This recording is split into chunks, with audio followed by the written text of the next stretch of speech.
It's like a Polaroid love 사랑 촌스러운 그 감정 근데 내 가슴이 뛰어 왜 날 이래 난 왜 사랑에 목매는 건지 어차피 뻔한 감정이잖아 분명 다 안 믿었지 알고도 빠진 함정인가 봐 나도 모르게 when you call Assalamualaikum warahmatullahi wabarakatuh.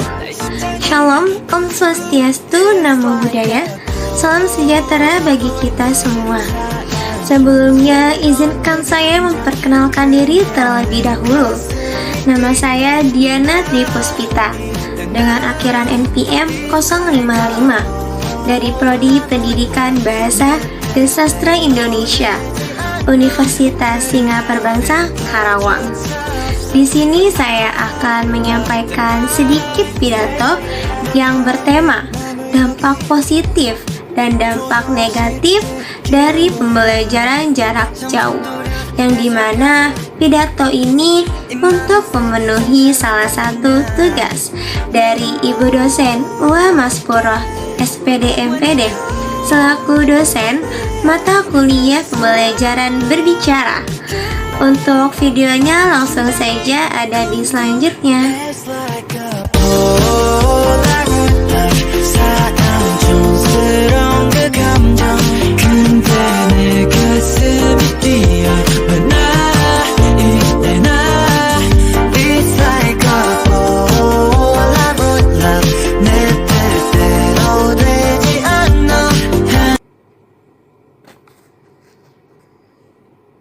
Era pandemi COVID-19 telah membuat seluruh dunia mengalami keguncangan dan kegemparan. Semua kegiatan interaksi dibatasi, bahkan diberhentikan, sebab guna memutuskan penyebaran COVID-19 yang dengan salah satu cara yaitu physical distancing. Bahkan pemerintah dengan terpaksa membatasi dan memberi himbauan agar pelaksanaan pendidikan yang ada di Indonesia, baik pada sekolah dasar, pada sekolah menengah pertama, pada sekolah menengah atas, dan kuliah untuk dirumahkan, guna menghindari terjadinya interaksi yang berlebihan yang dimana akan menyebabkan penularan COVID-19. Sebagai usaha dalam mencegah penyebaran COVID-19, pemerintah pun menerapkan sistem pembelajaran yang baru, yaitu pembelajaran online atau daring dalam pelaksanaan kegiatan pendidikan pada saat pandemi tersebut. Pembelajaran online atau daring adalah pembelajaran jarak jauh yang menggunakan teknologi digital untuk membantunya atau mendukungnya. Bahkan proses belajar mengajar pun dibantu dengan internet, juga media digital seperti video, web, ataupun yang lainnya.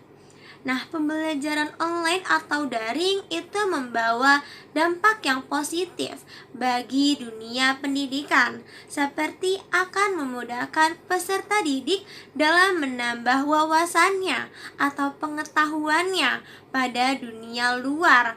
Hal ini dikarenakan untuk mencari informasi tersebut atau pengetahuan tersebut dapat diakses secara mudah dan cepat. Lalu pembelajaran akan lebih mengefisien waktu. Hal ini dikarenakan dengan pembelajaran online, baik peserta didik ataupun tenaga pendidik akan lebih mudah untuk menyampaikan pembelajaran karena bisa di mana saja dan kapan saja. Guru maupun siswa juga dapat menguasai teknologi, karena dengan adanya pembelajaran daring, baik tenaga pendidik ataupun peserta didik harus belajar menggunakan teknologi, mau maupun tidak mau, yang sekaligus bisa mengikuti perkembangan zaman yang ada. Lalu guru juga lebih kreatif merancang metode pembelajaran. dengan menggunakan seperti fitur atau gambar dalam media online, sehingga dalam proses belajar mengajar tidak akan terasa bosan dan juga siswa akan merasa tertarik. Tetapi meskipun membawa pengaruh positif, pembelajaran online atau daring memberikan beberapa pengaruh negatif bagi dunia pendidikan, seperti dalam memahami pembelajaran atau memahami materi-materi dalam sekolahnya. Itu peserta didik akan merasa sulit memahami pembelajaran tersebut. Mengapa? Hal ini dikarenakan terbatasnya interaksi antara tenaga pendidik maupun peserta didik, hingga suasana saat belajar berlangsung pun terasa memang sedikit memang terasa tidak bebas. Lalu juga kurangnya pemahaman terhadap teknologi maupun media digital pada tenaga pendidik tertentu ataupun pada peserta didik tertentu. Nah, pengaruh negatif lain seperti menumbuhkan rasa kemalasan pada peserta didik. Hal ini disebabkan karena para peserta didik merasa lebih bebas untuk menjalani aktivitas sehari-harinya. Contohnya, seperti bangun tidur, ia bisa bangun tidur kapan saja. Bahkan dalam mengerjakan dan mengumpulkan tugas juga akan lalai atau kayak entar-entaran gitu.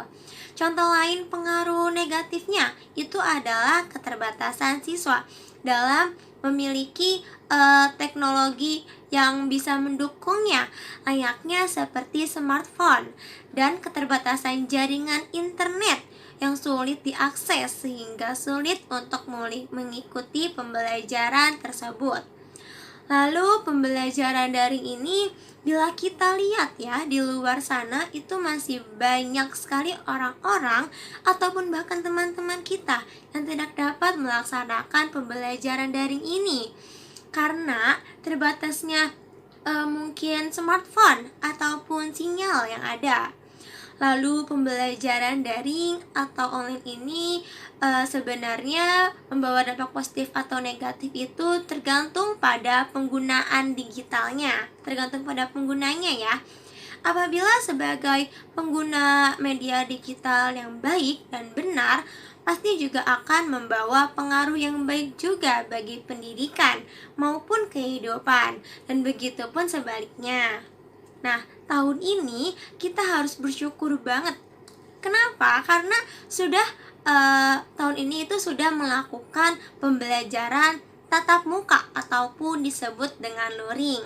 Nah, walaupun memang harus memperhatikan protokol kesehatan yang ada dalam masa pemulihan ini, pendidikan di masa pandemi masih terus bertransisi. Walau sudah masuk sekolah atau masuk ke kampus atau kuliah, namun memang beberapa tugas itu masih diberikan secara via daring, seperti Google Classroom contohnya. Lalu komunikasi yang aktif antara guru dan murid juga harus lebih diperhatikan. Pendidikan di masa pandemi ini mengalami banyak sekali perubahan. Nah, oleh karena itu, karena masa kini mulai melakukan pembelajaran luring atau tatap muka, kita harus lebih termotivasi lagi. Mungkin memang masih sulit ya, atau masih sulit untuk menyesuaikan pendidikan di masa pandemi, dari masa pandemi hingga masa sekarang memang membutuhkan transisi. Namun sejalannya dengan waktu, kita pasti bisa untuk melewati tahap ini. Mari kita berusaha belajar lebih giat lagi dan tambah rajin belajar agar meraih kesuksesan. Mungkin cukup sekian dari saya. Apabila ada kesalahan atau kekurangan, mohon dimaafkan. Wassalamualaikum warahmatullahi wabarakatuh.